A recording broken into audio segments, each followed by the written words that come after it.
Noriu papasakoti, kaip susiplanavau Velykų atostogas mokymuisi. O jeigu artėja Velykų atostogos, o po jų laukia egzaminai, paklausyk šį video. Praeitais metais mano Velykų atostogos nuėjo, tiesą sakant, šiknon. Buvau susiplanavusi mokytis 8 valandas kasdien. Rezultatas buvo toks, kad grįžau iš atostogų pervargusi, pikta, nepabuvusi pakankamai su šeima, nes visą laiką mokiausi ir panikavau. Šiais metais susidariau tvarkaraštį su tikslais, kurie nėra nepasiekiami, padeda judėti į priekį net ir atostogų metu. Pirmas ir labai paprastas, pasidalink atostogas į dalis.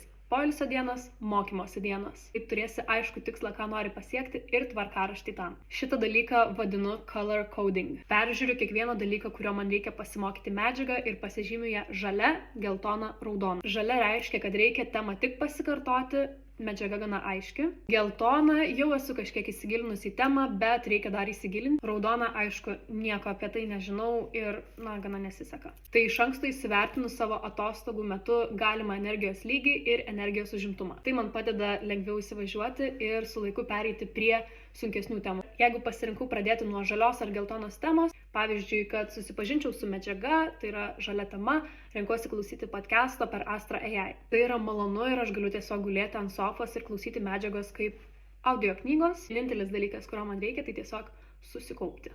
Išsisaugok šitą video prieš Velykas ir parašyk man, ar pavyko panaudoti bent vieną tipsą.